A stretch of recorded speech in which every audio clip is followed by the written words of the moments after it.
Hello guys. Here we have a Lenovo that is not turning on at all. Anyway, let me take you to steps when fixing a non-working laptop. We have to do a physical inspection. Yes, you have to do a physical inspection, but let's keep that for now. Number one, you check your charger for the 19 volts, 5 volts, 12 volts, depending on your charger. But this one is 20 volts. So what you do, this is your charger. You put your one probe here. You turn your multimeter to voltage mode. Make sure it's on the DC, not AC. Then you touch the inner inside of the charger. There's a tiny metal there which says 20 volts.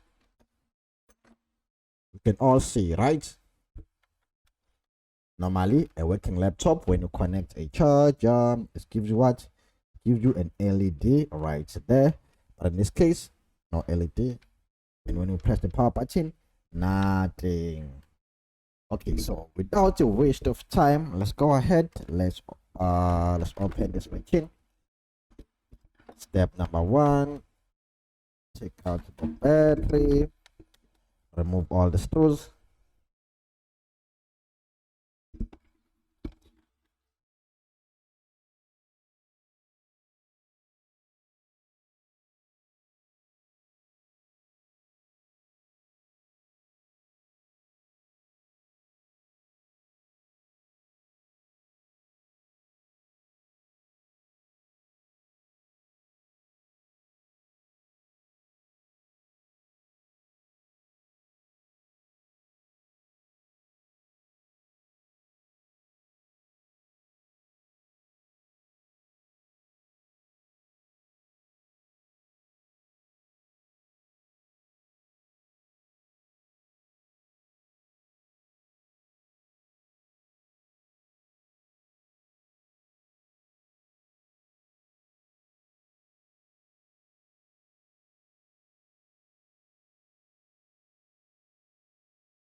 Alright guys, I did a physical inspection as promised, but couldn't see anything. Okay, so I've connected my charging port, and then take your multimeter and then you put it into continuity mode. It means when you touch the probes, the thing is gonna beep, the multimeter is gonna beep. Alright, so the reason why I'm doing this, I just want to do a cold scanning where I check for a short. Okay, let's do this. Okay, no short on the 19 volts, 3.3 and 5 volts, no short on the BIOS pin number 8, no short. Okay.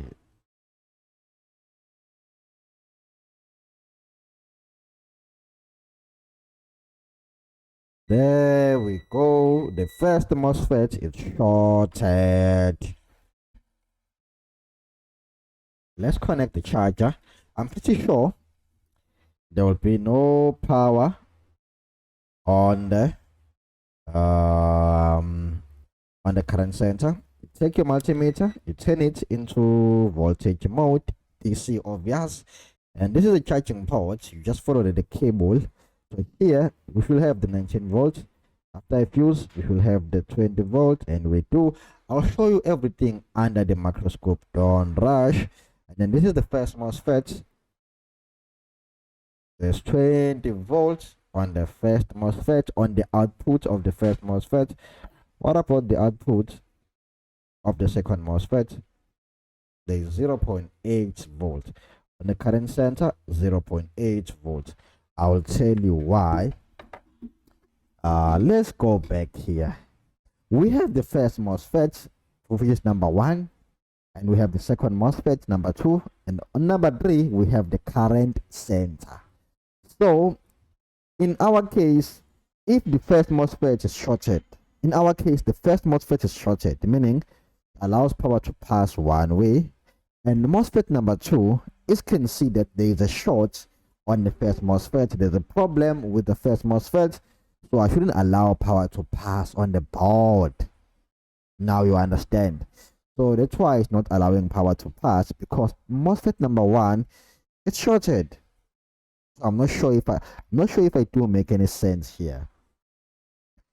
Anyway, don't panic. I'll show you under the microscope.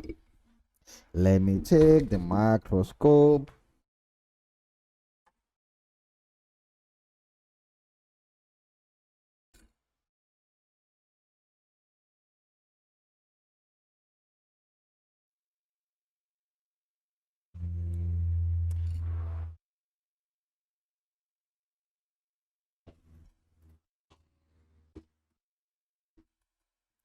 There we go. We have the cable, the charging port. This is the charging port. When you follow the charging ports, you will see what? You will see a fuse. This is a fuse. PF10. After okay, the reason why we have a fuse there, in case of a short or too much power going to the laptop, this fuse can blow up. Protect what? To protect the board. But as well, we have the first MOSFET. The MOSFETs, they act as what? As protection as well. In case there's a short on the board, this guy or this guy will cut the power to prevent the board from burning out. Okay, so in our case, this fuse here, I mean this guy here, this MOSFET here, it's shorted. Meaning it allows power to pass from this side to the other side, okay, without being told to do so. It's faulty. So this one is getting 19 volts here by 0.8 here. So this guy here is cutting the power, saying no ways, I'm not allowing power to pass because there is a problem here, guys. This is simple. So it means here, this is the current center. We have 0 volts, 0.8 volts. So when you take your multimeter and put it into continuity mode, this is what I did. I was doing the call scanning. I touched it here, and this was shorting. The multimeter is beeping one way, but this one is fine. Okay. Anyway, let's replace the bad guy. There is a bad. This is a bad guy. Let's check out that cap. I mean, there's MOSFET.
Okay, guys, so we are done.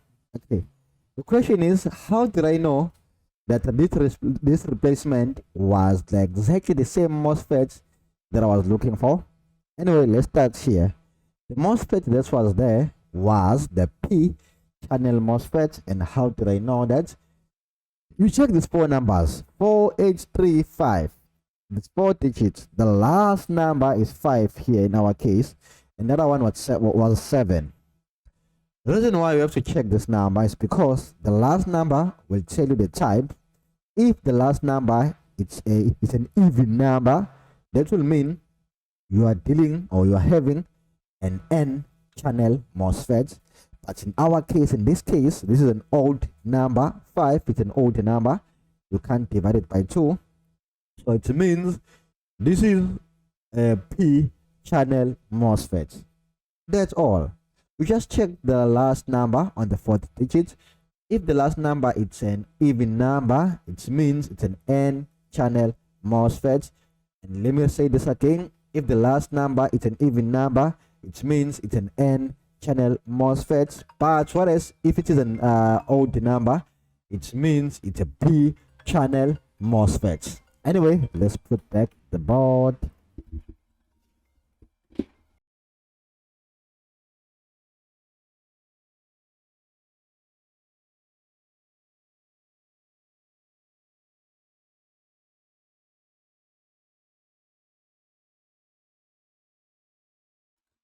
All right.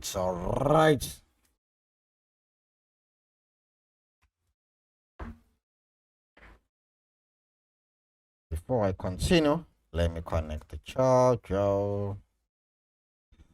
Still, there is no light, and why is that? Take your multimeter again. Make sure it's on the continuity mode. Put one probe to ground, and the charger there. There we go. It's turning on. We have the lights here. What about the display? Let's wait for a display. Oh, I like this. I like this. I like this. I like this. Telling you that I like this. You like this. They love this. They will like this. They will love and like this. Yes. Oh, wait. Okay, I know why there's no display. I know why there's no display. I didn't connect the stream cable, the LVDS cable.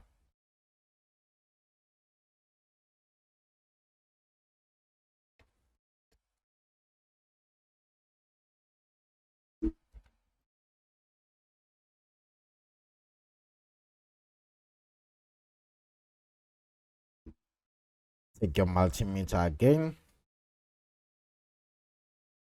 Right, put one probe to ground. You touch it there on the power button connector, and the machine is turning on. There we go.